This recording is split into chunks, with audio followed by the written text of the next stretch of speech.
Moi, je pense que j'aurais pas envie de changer parce que finalement, j'aime bien ma base.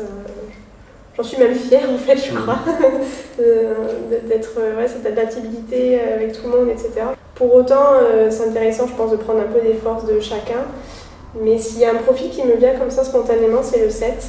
Pour le côté un peu justement spontané, faire ce qu'il a envie de faire et pas se poser la question si ça va vexer ou pas vexer. Et ça, ouais, j'aimerais essayer. J'ai pas envie de changer de profil. Par contre, de tirer la quintessence de tous les autres, ah oui, complètement. Mais je pense que chaque profil, tu vois, je rejoins une discussion que j'avais il n'y a pas très longtemps avec une personne qui fait du cadre et qui, au départ, était avec une envie, c'était de changer de profil. J'aime pas ce profil, c'est un profil qui est pas bien. Et je lui disais non, c'est pas un profil qui est pas bien, tous les profils sont chouettes. Tout dépend où tu te situes dans ton profil. Et c'est un peu ça, c'est le 9, c'est extra quand t'es dans le haut, c'est une catastrophe quand t'es dans le bas. Comme tous, et effectivement, en tout cas, pour un peu répondre à ta question me concernant, ce que j'ai essayé le plus vite en ayant pris conscience de mes faiblesses dans mon profil, ou peut-être de la situation dans laquelle j'étais dans mon profil, c'est le 8. C'est de prendre effectivement les côtés, ok maintenant tu prends la décision, tant pis la conséquence pour les autres, et au moins toi de ton côté déjà ça règle le problème. Ouais, moi souvent je me dis ça, c'est si j'étais 8, si je faisais du 8, qu'est-ce que je déciderais? Et hop, ça m'aide à. C'est un peu comme si je faisais appel à mon intuition, ou voilà, mais je me dis si j'étais un 8, hop, tac, et c'est vrai que ça va mieux. Entre deux desserts ou entre. J'arrive bien à choisir. Je prends les deux. Mais je choisis. C'est ça, c'est oui, peu importe la conséquence, il n'y a pas mort d'homme. C'est ça. Et j'essaie de ne pas regretter après. Allez, vas-y, tu es un 8 aujourd'hui. Ouais, j'ai pas grand chose à rajouter parce que je me sens. Ouais, c'est pareil, je changerai pas de profil parce que comme toi, je suis assez fier de faire du 9. Et puis voilà, bon, je vais pas en répéter, mais développer le 8, effectivement, et puis après tirer la quintessence de chaque profil, c'est important.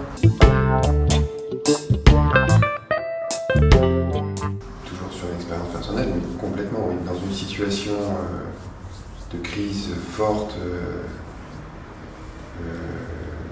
tout moyen qui permet tout d'un coup d'éviter de sortir de la crise, mais je ne sais pas si c'est spécifique à la base 9, je pense qu'on est, si tu veux, dans tous les profils, plus ou moins.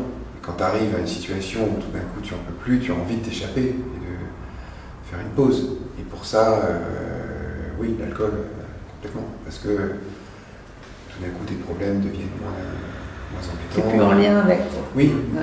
Et ça te permet de les évacuer au jour le jour, ou médicaments.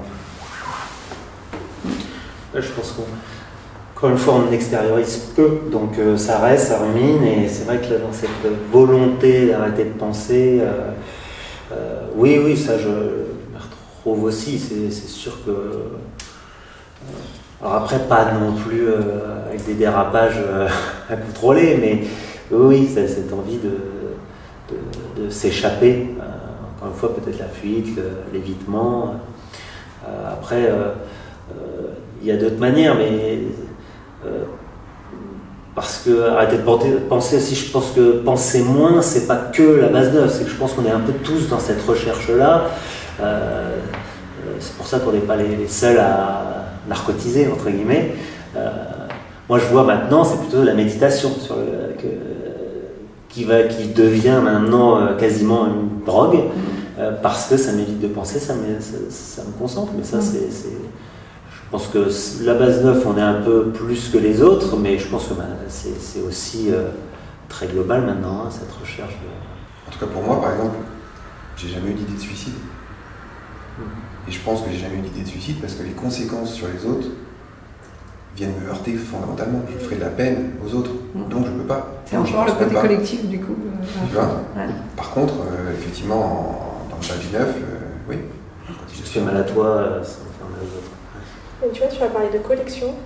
Gamine, j'avais énormément de collections. J'ai fait toutes les collections du monde imaginables, des timbres, les coquillages, les autocollants, les gommes, les trucs.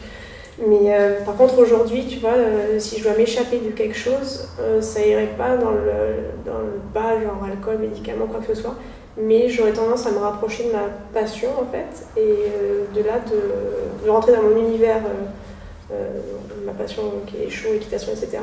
Et donc là, je vais me mettre dans cet univers-là pour oublier tout le reste. Mais par contre, j'ai jamais ressenti voilà, de l'alcool, du rock, du cavale, je ne sais quoi. Ouais, non plus, ça ne me parle pas trop, mais ce serait remettre, s'il faut que j'envoie un mail important susceptible de faire un conflit, ce serait de le remettre. Donc je vais commencer à le taper, puis après je vais aller trier mes mails, parce que bien sûr je suis tombée sur des tonnes de mails hyper intéressants. Voilà, je vais partir regarder sur internet, lire quelque chose, tout ça, je vais éviter de l'envoyer, reporter à plus tard.